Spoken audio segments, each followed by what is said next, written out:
In the third video, we're going to have a closer look at New York in the late 19th century. Since we're discussing the 19th century in the United States, we have to mention briefly the US Civil War, what we call in French la guerre de sécession, 1861-1865. So this is something that we're going to revisit in upcoming lectures. But New York City was not on the front line, and there is not much evidence of the US Civil War there. However, if you go to Brooklyn, across the bridge, across the water, you will get to see the Soldiers and Sailors Arch, which commemorates the Defenders of the Union 1861-1865. So the Civil War happened, and of course, it changed New York. But other events changed New York more profoundly. In particular, the United States became a very rich country in the late 19th century, thanks to oil, steel, finance, banking, and technology.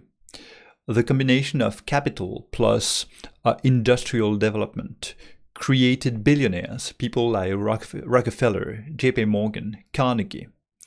And these billionaires decided to invest part of their money into buildings and city developments, a form of philanthropy, but also a way to maintain social stability, because these people were also known as the robber barons, stealing from the country, stealing from the workers. This is a moment of extreme inequality, which has been compared to the present moment for many reasons. But one of the effects of this concentration of wealth was the beginning of grandiose projects. Parks, skyscrapers. Skyscrapers were made possible because steel was used to build these buildings. It was physically impossible to have these buildings before the 19th century. The city itself was consolidated, becoming one city and ending the distinction between the 5 boroughs which constituted New York City. If we take a look at some of the various elements that are built in this period: Central Park, 1852, Prospect Park in Brooklyn, 1873, the Met, the Metropolitan Museum, in 1870, the Statue of Liberty, 1875, the Brooklyn Bridge, 1883, the Flatiron Building, 1902, Grand Central, 1904, 1914, the Chrysler Building, 1928, the Empire State Building, 1930. So from roughly the mid-19th century to the interwar period, you get these landmarks of the New York City, creating the skyline. The skyline, that is the outline of the buildings against the background of the sky. This is a familiar vision of New York City, and in the center of that picture you can see the very recognizable shape of the Chrysler Building.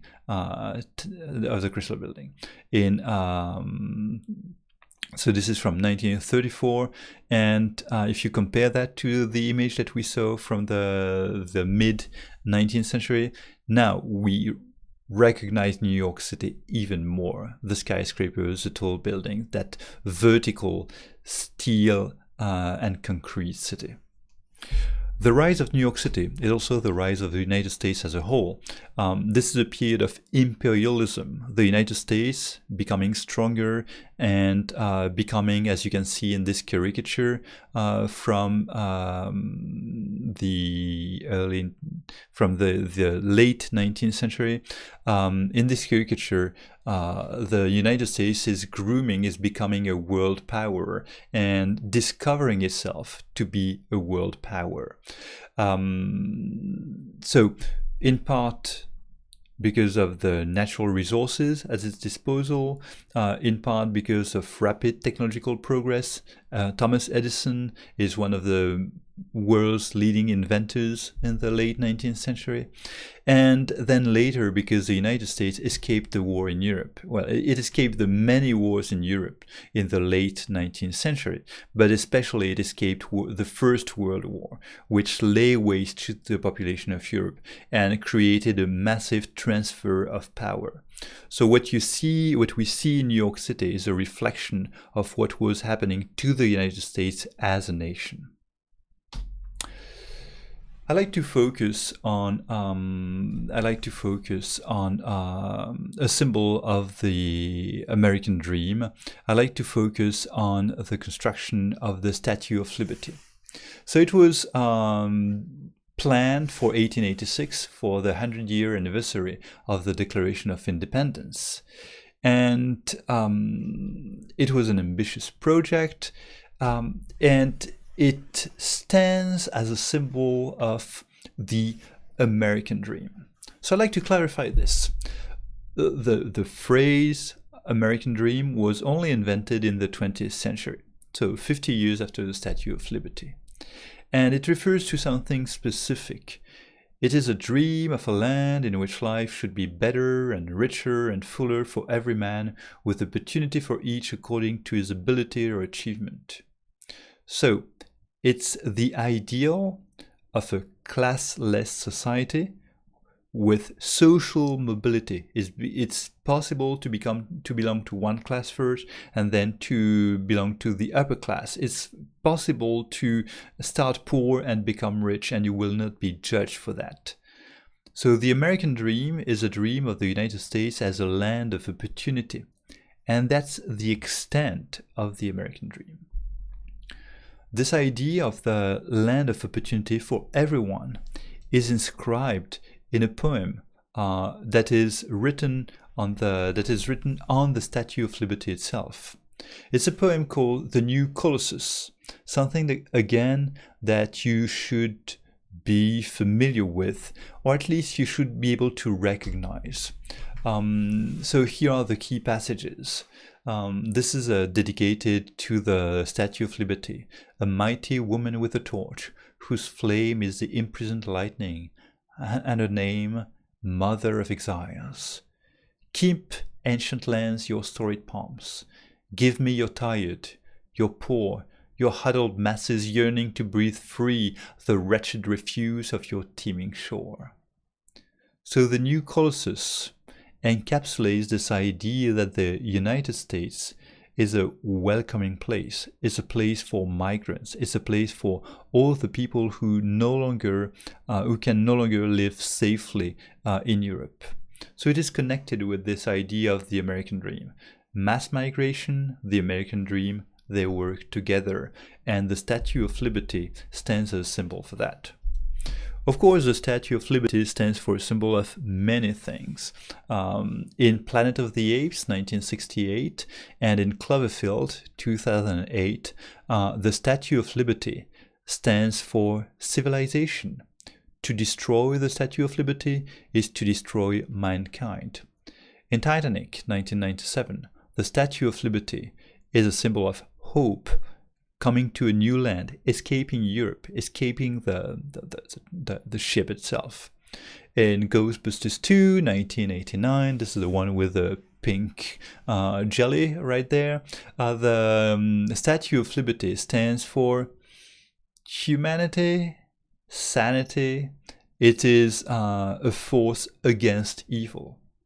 So it's a symbol that has been leveraged and used in many movies. It's in X-Men, it's in so many movies, and it always has this symbolic value of something worth fighting for. Next to the Statue of Liberty, however, is a much less symbolic place, Ellis Island. Ellis Island is the island in which migrants were detained were detained just next to Manhattan, just next to Liberty Island, and it was the facility in which migrants were processed.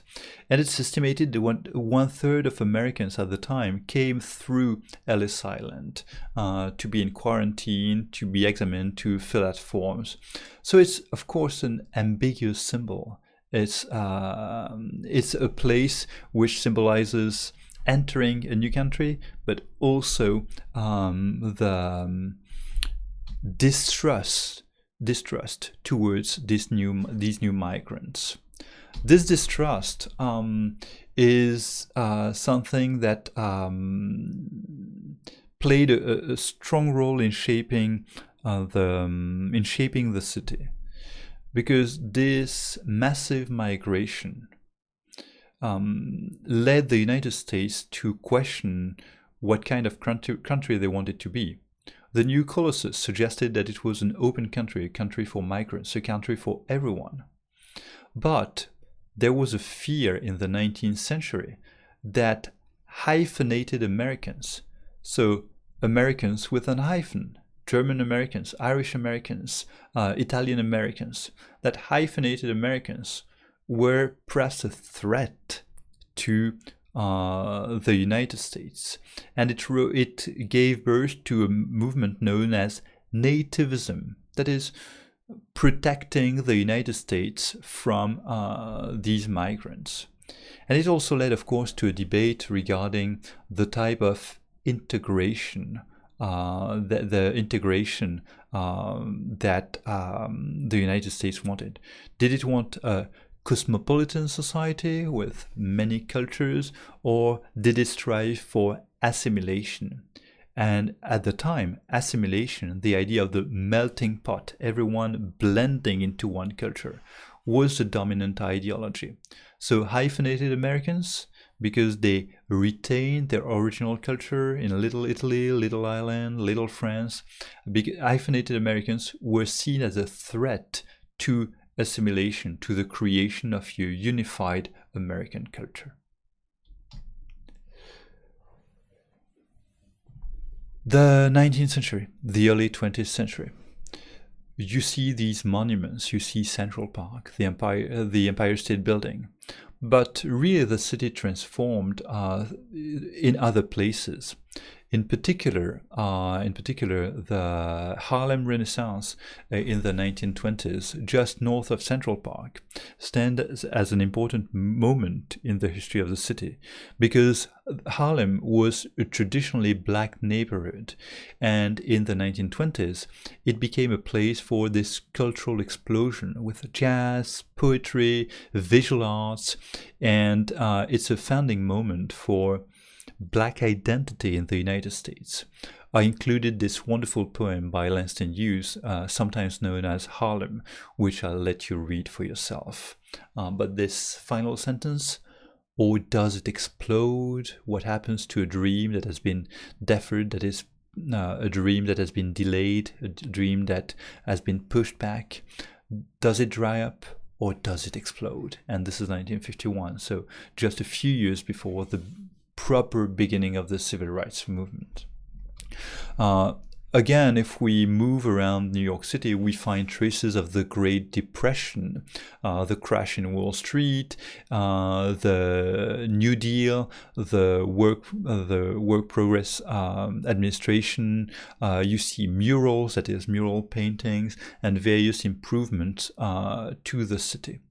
But you see traces of this, but of course, most of these traces have been erased or they are gone. What's left, really, is tall monuments to this period of intense prosperity in the late 19th and early 20th century.